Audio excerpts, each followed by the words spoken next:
Hello, I'm Dr. Bang, the hair wizard who protects your hair. It's a pleasure to be here. I don't think transplanting them is a major issue, but my personal opinion is that it's better to avoid using gray hair or premature gray hair if possible. I mean, why would you transplant gray hair when you have black hair available? Some patients even ask us to specifically avoid the gray hairs. The bigger problem then is that if you've dyed your hair, it appears dark. That can be a bit confusing, but during extraction, we use a magnifying scope, so when we look closely, we can see the color of the hair follicle as the hair emerges from the skin. So we can actually tell, but sometimes we have no choice and have to use them. In any case, gray hair and premature gray hair can be used for a transplant to get results, but I have to ask the patient first. I need to ask them if that's okay. These days, there are quite a few people with a lot of gray hair. There are some people who have had a lot of gray hair since they were young, and if they have an abundance of it, they sometimes specifically request that we proceed with transplanting those gray hairs. In such instances, I do point out that the gray hairs might appear a bit more noticeable than other strands. But hair transplantation is still very possible using those hairs, even if they're gray or premature.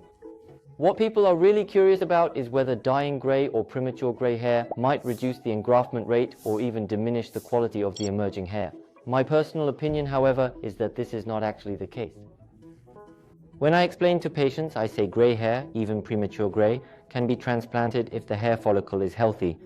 I just advise them that it's preferable to avoid using gray hair if at all possible, resorting to it only when strictly essential. Gray and premature gray hair occur because the hair follicle fails to synthesize melanin pigment when producing hair.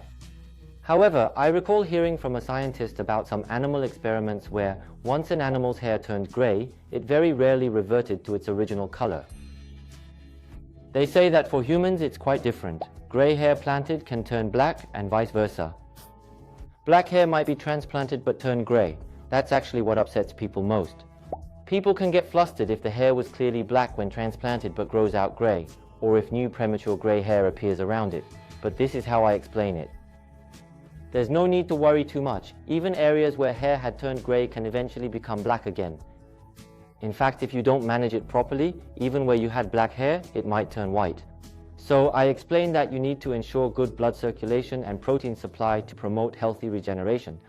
Today, I can confirm that even if you don't dye your gray or premature gray hair, hair transplantation is still possible.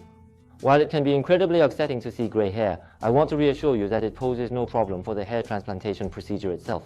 Thank you.